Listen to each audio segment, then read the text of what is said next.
and today we're going to be doing my 15-minute paleo chicken curry. So if you like this recipe, make sure to share it with your friends, subscribe to my live feed, and you'll get recipes like this every single week. Now, this one's inspired by one of my friends who is much more experienced with Indian cooking than me, so I do hope you enjoy it. I've got my pan over here on medium-high heat, so about halfway up, and I'm going to go ahead and cover that and let it heat up. Now I've got my rice all ready to go. That's what I'm going to serve this dish with. It's a cauliflower rice. I've got a cup of onions and then 3 cloves of garlic, and those are already diced. 3/4 cup of chicken broth. Got 3 ounces of tomato paste, half a teaspoon of ground ginger, 1/4 teaspoon of salt, and then this is my homemade curry powder, which you can find in the blog post on my site, rxprimal.com, but any curry powder should do. I'm using 1.5 teaspoons. And then I've got 2 chicken breasts and 2 tablespoons of coconut oil for cooking. Alright, so this was heating up beforehand, so it's pretty good to go. You can see.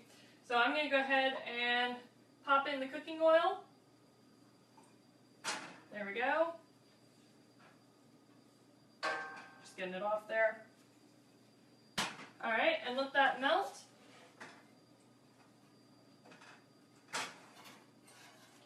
And then once that's melted, I'm going to go ahead and add my garlic and onions, and I'm going to cook those until they're translucent, which is really quick, probably about a minute when you've got it heated up to medium heat. Alright, so you can see that's pretty much melted, so I'm going to go ahead and add these.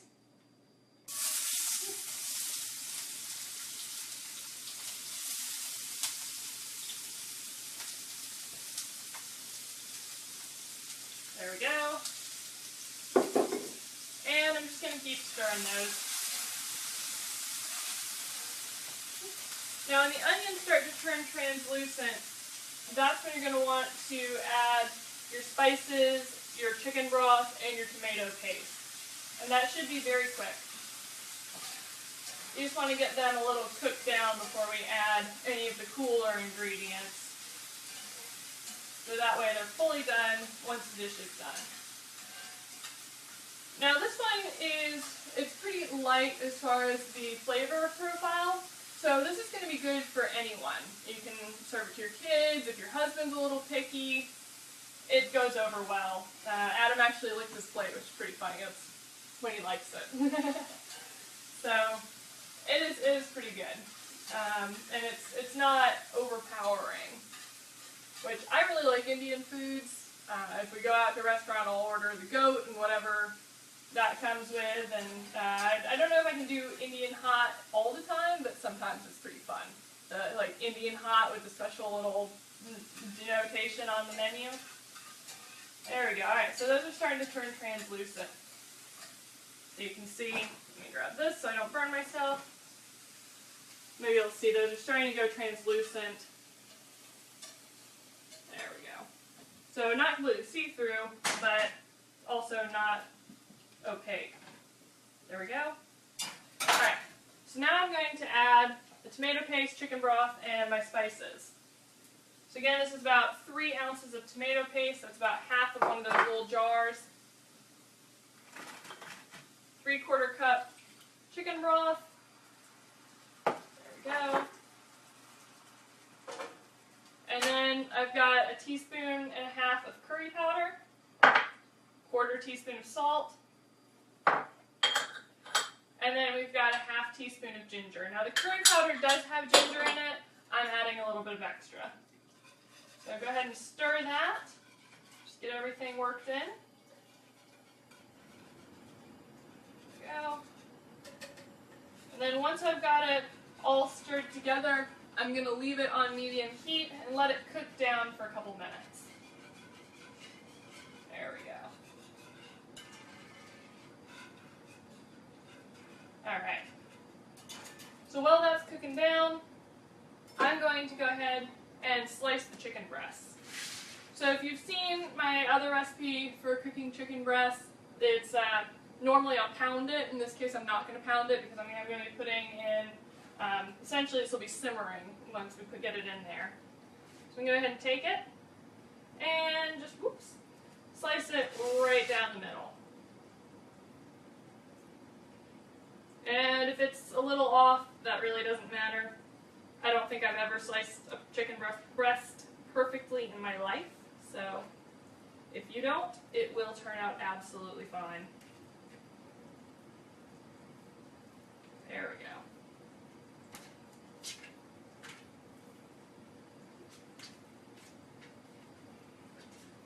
So you can see, not terribly good, but we'll try the next one.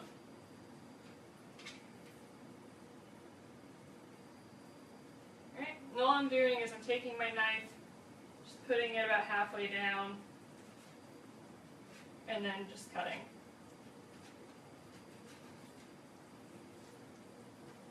Once I've got a good cut, just kind of peel it back.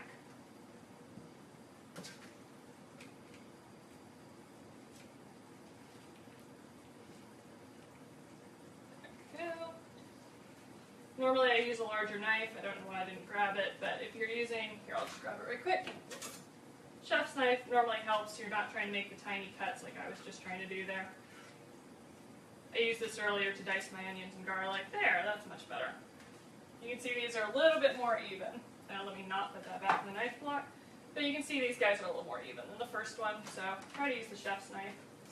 Alright, I'm going to rinse my hands off really quick.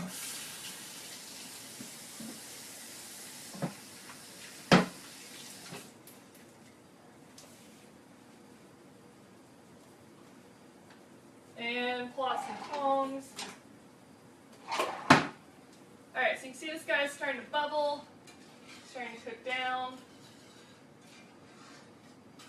There we go. Alright, so I'm going to go ahead and put the chicken in to cook. So take first slice, one side, the other, make sure you get it nice and in the sauce there. Then I'm going to take this one side, the other. Third, get it nice and coated there. We are going to flip them halfway through cooking, but it's nice to get them fully cooked, or fully in the sauce first. And our last kind of tiny slice. There we go. Alright, so I'm just going to leave that to cook. I'm going to leave that on medium heat for now. Once it starts to thicken, we'll go ahead and cover it and reduce the heat. Alright, so let me go ahead and toss this guy in the sink so I don't put anything down on it or stick my hand in it, which I tend to do. And pull this over. Alright, so this is going to be a really easy recipe for any weeknight. Like I said, it is really good for your husband, for your kids, if they don't have quite a taste for Indian flair.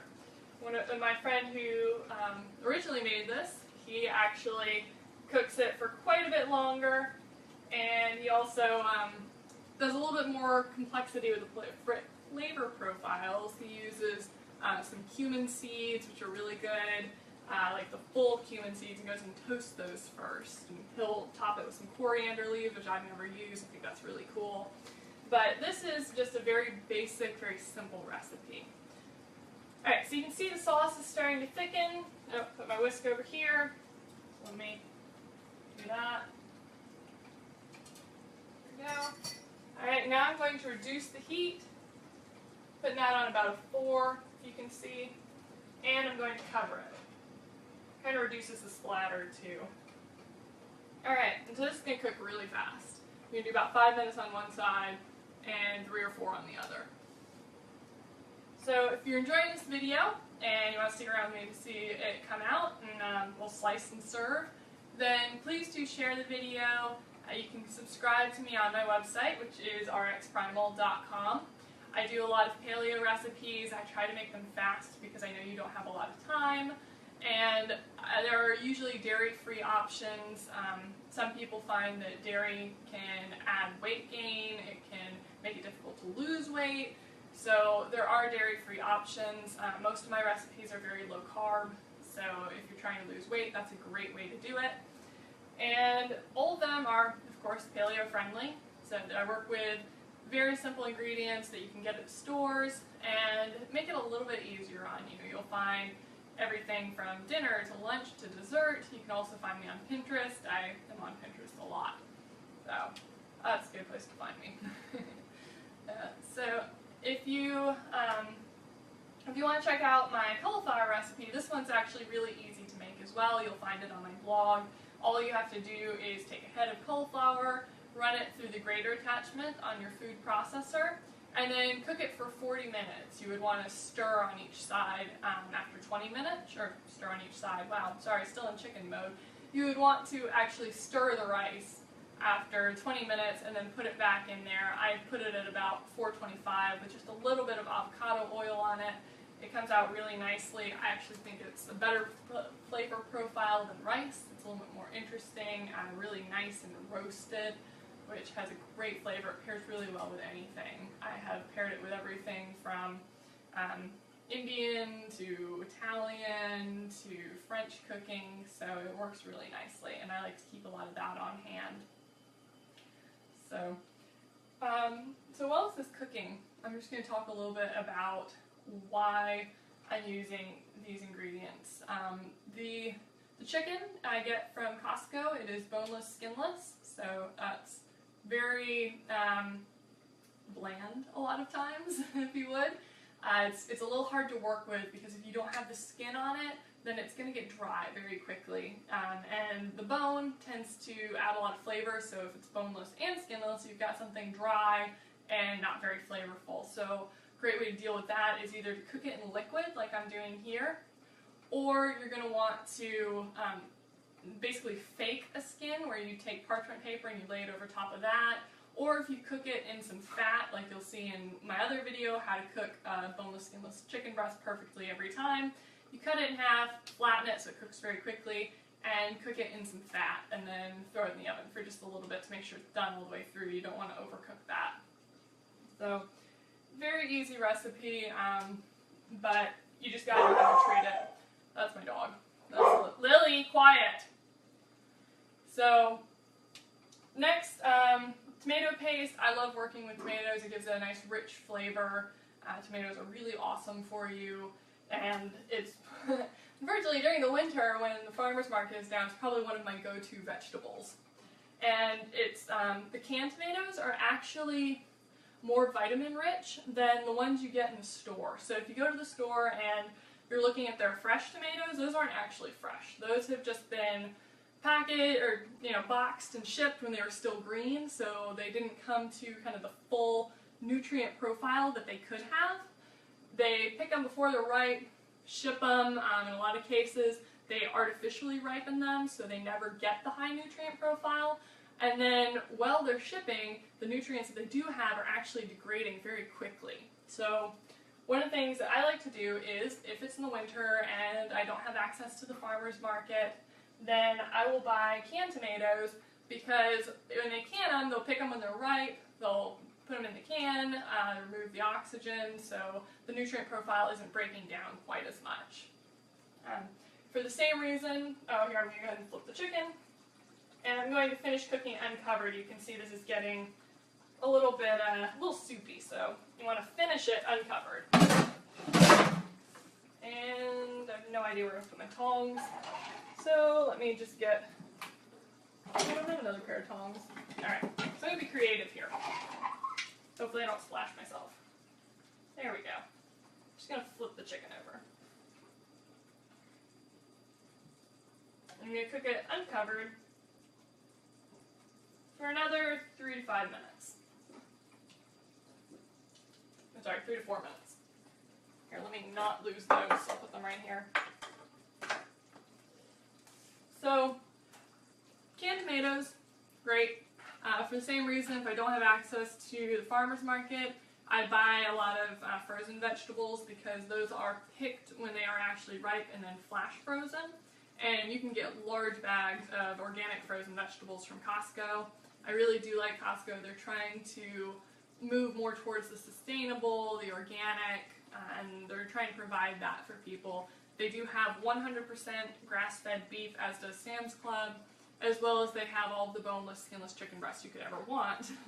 And chicken thighs. I wish they would start carrying bone-on or bone-in, skin-on, but they don't. But yeah, you can buy all kinds of vegetables from them. You can buy the organic ones. I buy a lot of the mixes, so that works out really well.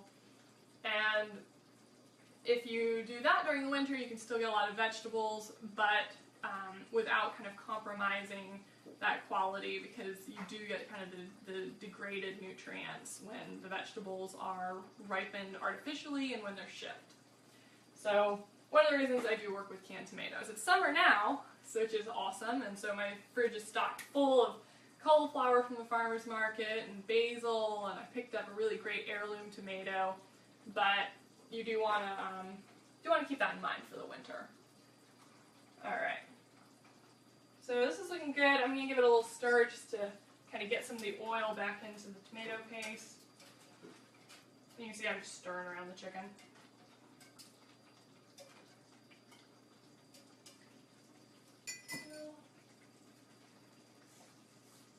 And chicken is really easy to work with once you understand it.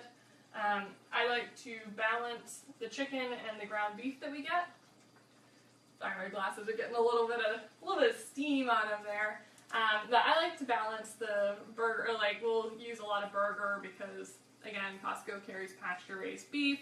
And I can get some nicer cuts down from, down in Durham, which is about a city over from where I am. They have a really nice co-op with First Hand Foods that goes and collects it all from the small local farmers and then brings it to the co-op as well as distributes it to a lot of the restaurants around here, which is really cool. I really like that brand, so I do try to support them every time I'm in Durham, which is, you know, every couple of weeks. So I do that.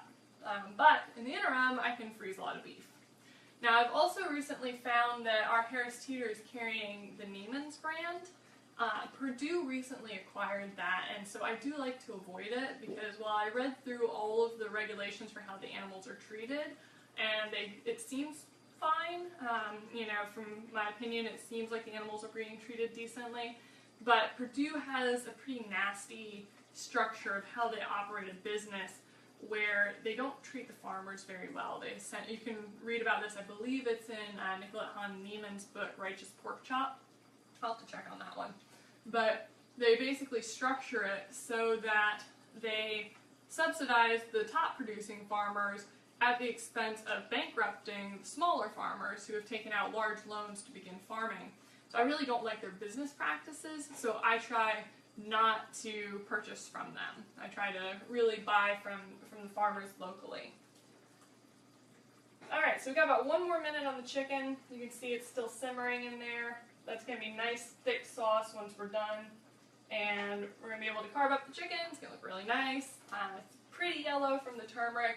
Turmeric is an absolutely incredible spice if you haven't used it.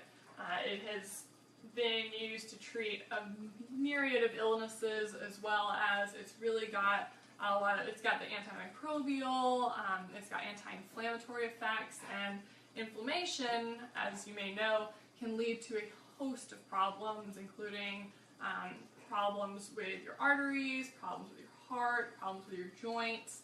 So you really want to try and include some anti-inflammatory herbs, especially with the amount of inflammatory omega-6s that we have in the American diet and probably throughout the modernized world. If you are, if you're eating, you know, primarily a Lyme diet or paleo diet, you're going to see a lot better ratios. But again, one of the failings we have, and you know, totally guilty of this, is eating a lot of the paleo treats with like almond flour, which does have a substantial omega-6 ratio to omega-3s. I do try to eat some macadamia nuts now and again, but if you eat a lot of baked goods, you're still going to have a higher ratio of omega-6s to omega-3s that you want, so it's always good to include that anti-inflammatory herb in your diet. Alright, so this guy's good to go, so I'm going to go ahead and turn off the heat here, pull it out, and slice it. Let me grab my third knife of the day.